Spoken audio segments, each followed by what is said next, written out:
नमस्कार दोस्तों, महिष्मती चैनल में आपका स्वागत है। आज हम आपके लिए लाए हैं श्रीमद् भगवत गीता का 15वां अध्याय। कहते हैं भगवान का नाम किसी भी तरह श्रवण करने से या जपने से कहीं न कहीं शुभ फल प्रदान करता है। कहते हैं हरि कथा अनंता, कहीं सुनहि बहुविधि सब संता। तो चलिए आज हम सुनते हैं श्रीमद् भगवत गीता का 15वां अध्याय। तो सबसे पहले प्रार्थना सुने। वसुदेव सुतं देवं कंस चाणूरमर्दनम, देवकी परमानंदं कृष्णं वंदे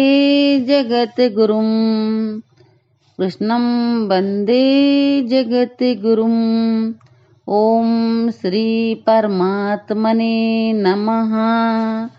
श्रीमद् भगवत गीता अथ पंचदशोऽध्यायः। श्री भगवानुवाच ऊर्ध्वमूलमधःशाखम् अश्वत्थं प्राहुरव्यम्, छन्दांसि यस्य पर्णानि यस्तं वेद स वेदवित्। अर्थात श्री भगवान ने कहा, हे अर्जुन, इस संसार को अविनाशी वृक्ष कहा गया है, जिसकी जड़ें ऊपर की ओर हैं और शाखाएं नीचे की ओर, तथा इस वृक्ष के पत्ते वैदिक स्रोत हैं। जो इस अविनाशी वृक्ष को जानता है वही वेदों का जानकार है। अधश्चोर्ध्वं प्रसृतस्य तस्य शाखा, गुण प्रबद्धा विषय प्रबालाः, अधश्च मूलान् नुसन्ततानि कर्मानुबन्धनी मनुष्य लोके। अर्थात इस संसार रूपी वृक्ष की समस्त योनियां रूपी शाखाएं नीचे और ऊपर सभी ओर फैली हुई हैं। इस वृक्ष की शाखाएं प्रकृति के तीनों गुणों द्वारा विकसित होती हैं। इस वृक्ष की इंद्रिय विषय रूपी कोपले हैं। इस वृक्ष की जड़ों का विस्तार नीचे की ओर भी होता है, जो कि सकाम कर्म रूप से मनुष्यों के लिए फल रूपी बंधन उत्पन्न करती है। न रूपमस्येह तथोपलब्धे, नान्तो न चादिर्न च सम्प्रतिष्ठा, अश्वत्थमेनं सुविरूढमूलम् असंग शस्त्रेण दृढ़ेन चित्वा। इस संसार रूपी वृक्ष के वास्तविक स्वरूप का अनुभव इस जगत में नहीं किया जा सकता, क्योंकि न तो इसका आदि है और न ही इसका अंत है और न ही इसका कोई आधार ही है। अत्यंत दृढ़ता से स्थित इस वृक्ष को केवल वैराग्य रूपी हथियार के द्वारा ही काटा जा सकता है। ततपदं तत्परिमार्गितव्यं, यस्मिन् गता न निवर्तन्ति भूयः, चाद्यं तमेव चाद्यं पुरुषं प्रपद्ये, यथ प्रवृत्ति प्रसृता पुराणी। अर्थात वैराग्य रूपी हथियार से काटने के बाद मनुष्य को उस परम लक्ष्य परमात्मा के मार्ग की खोज करनी चाहिए। जिस मार्ग पर पहुंचा हुआ मनुष्य इस संसार में फिर कभी वापस नहीं लौटता है। फिर मनुष्य को उस परमात्मा के शरणागत हो जाना चाहिए, जिस परमात्मा से इस आदि रहित संसार रूपी वृक्ष की उत्पत्ति और विस्तार होता है। निर्माण मोहाजित संग दोषा, अध्यात्म नित्या विनिवृत्ति कामः, द्वन्द्वैर्विमुक्ता सुख दुख संजैर्, गच्छन्ति तैर्मूढः पद्मभ्यनतत्। अर्थात जो मनुष्य मान, प्रतिष्ठा और मोह से मुक्त है तथा जिसने सांसारिक विषयों में लिप्त मनुष्यों की संगति को त्याग दिया है, जो निरंतर परमात्मा स्वरूप में स्थित रहता है, जिसकी सांसारिक कामनाएं पूर्ण रूप से समाप्त हो चुकी हैं और जिसका सुख दुख नाम का भेद समाप्त हो गया है, ऐसा मोह से मुक्त हुआ मनुष्य उस अविनाशी परम पद, परम धाम को प्राप्त करता है। न तद भाष्यते सूर्यो न शशांको न पावकः यद गत्वा न निवर्तन्ते तद धाम परमम् मम।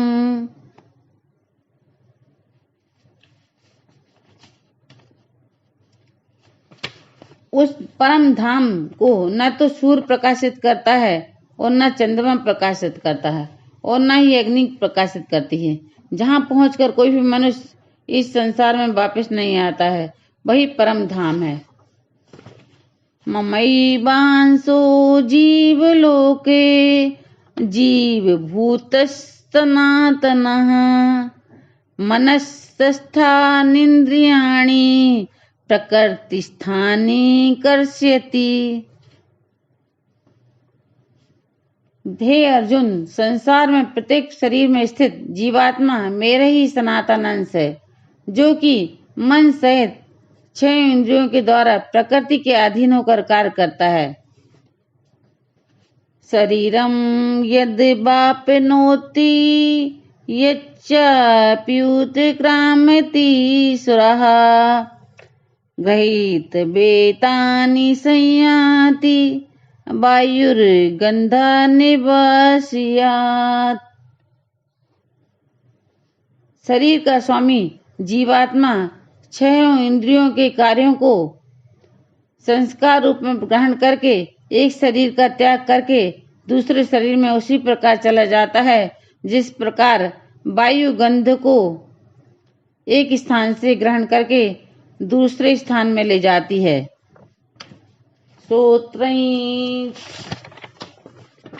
श्रोत्रैः चक्षुस्पर्शनैः च रसनं घ्राणमेव च अधिष्ठाय मनश्चायं विषयानुपसेवते। इस प्रकार दूसरे शरीर में स्थित होकर जीवात्मा कान, आँख, त्वचा, जीव, नाक और मन की सहायता से ही विषयों को भोग करता है। उत्क्रामन्तं स्थितं वापि भुजानं वगुणान्वितं विमूढानान्युपश्यन्ति पश्यन्ति ज्ञानचक्षुषः। जीवात्मा शरीर का किस प्रकार त्याग कर सकती है, किस प्रकार शरीर में स्थित रहती है और किस प्रकार प्रकृति के गुणों के अधीन होकर विषयों का भोग करती है, मूर्ख मनुष्य कभी भी इस प्रक्रिया को नहीं देख पाते हैं। केवल वही मनुष्य देख पाते हैं जिनकी आंखें ज्ञान के प्रकाश से प्रकाशित हो गई हैं। यतन्तो योगिनश्चैनं पश्यन्त्यात्मन्यवस्थितं यतन्तोप्यपे कृतात्मानो नैनं पश्यन्तश्चेतसः। योग के अभ्यास में प्रयत्नशील मनुष्य अपने हृदय में स्थित इस आत्मा को देख सकते हैं, किंतु जो मनुष्य योग के अभ्यास में नहीं लगे हैं, ऐसे अज्ञानी प्रयत्न करते रहने पर भी इस आत्मा को देख नहीं पाते हैं। यदादित्य गतन्ते जो जगत भासयतेऽखिलं यच्चन्द्रमसि यच्चाग्नो तत्तेजो विधिमामेकम्। मैं ही प्रत्येक लोक में प्रवेश करके अपनी शक्ति से सभी प्राणियों को धारण करता हूँ और मैं ही चंद्रमा के रूप से वनस्पतियों में जीवन रस बनकर समस्त प्राणियों का पोषण करता हूँ। अहम वैश्वानरो भूत्वा प्राणिनां देहमाश्रितः प्राणापान समायुक्त पचामंज चतुर्विधम।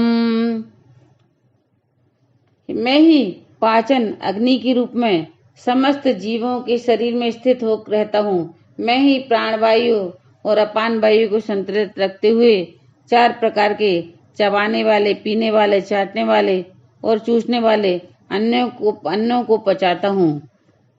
सर्वस्य चाहं हृदि सन्निविष्टो मत स्मृतिर्ज्ञानं पोहनं च वेदैश्च सर्वैरहमे विवेद्यो वेदांत कृतदेव चाहम। मैं ही समस्त जीवों के हृदय में आत्मा रूप में स्थित हूँ। मेरे द्वारा ही जीव को वास्तविक स्वरूप की स्मृति, विस्मृति और ज्ञान होता है। मैं ही समस्त वेदों के द्वारा जानने योग्य हूँ। मुझसे ही समस्त वेद उत्पन्न होते हैं और मैं ही समस्त वेदों को जानने वाला हूँ। दाविमाऊ परुषौ लोके क्षराक्षर एव च क्षरस्सर्वाणि भूतानि कूटस्थोऽक्षर उच्यते। हे अर्जुन, संसार में 2 प्रकार के ही जीव होते हैं, एक नाशवान क्षर और दूसरे अविनाशी अक्षर। इनमें समस्त जीवों के शरीर तो नाशवान होते हैं और समस्त जीवों की आत्मा को अविनाशी कहा जाता है। उत्तम पुरुषस्त्वन्न परमात्मत्युदाहता यो लोकत्रयमाविश्य बिभर्त्य ईश्वरः। परंतु इन दोनों के अतिरिक्त एक श्रेष्ठ पुरुष है जिसे परमात्मा कहा जाता है। यह वह अविनाशी भगवान तीनों लोकों में प्रवेश करके कभी प्राणियों का भरण पोषण करता है। यस्मात्क्षरमतीतोऽहम् अक्षरादपि चोत्तमः अतोऽस्मि लोके वेदे च प्रथित पुरुषोत्तमा। क्योंकि मैं क्षर और अक्षर दोनों से परिस्थित सर्वोत्तम हूँ, इसलिए संसार में तथा वेदों में पुरुषोत्तम रूप में विख्यात हूँ। यो मामेव सम्मूढ़ो जनाति पुरुषोत्तमम् सा सर्वविद भजति माम सर्वभावेन भारत। हे भरतवंशी अर्जुन, जो मनुष्य इस प्रकार मुझको संशय रहित होकर भगवान रूप से जानता है, वह मनुष्य मुझे ही सब जानकर सभी प्रकार से मेरी ही भक्ति करता है। इति गुह्यतमं शास्त्रम् इदमुक्तं मया नघ एतत् बुद्ध्वा बुद्धिमान् स्यात् कृतकृत्यश्च भारत। हे निष्पाप अर्जुन, इस प्रकार यह शास्त्रों का अति गोपनीय रहस्य मेरे द्वारा कहा गया है। हे भरतवंशी, जो मनुष्य इस परम ज्ञान को इसी प्रकार से समझता है, वह बुद्धिमान हो जाता है और उसके सभी प्रयत्न पूर्ण हो जाते हैं। ओम तत्सदिति श्रीमद् भगवद गीतासु उपनिषत्सु ब्रह्म विद्यायां योग शास्त्रे श्री कृष्णार्जुन संवादे पुरुषोत्तम योगो नाम 15ोऽध्याय। ओम श्री कृष्णार्पणमस्तु। इस प्रकार उपनिषद, ब्रह्म विद्या तथा योग शास्त्र रूप श्रीमद् भगवद गीता के श्री कृष्ण अर्जुन संवाद में पुरुषोत्तम योग नाम का 15वां अध्याय संपूर्ण हुआ। जय श्री कृष्ण।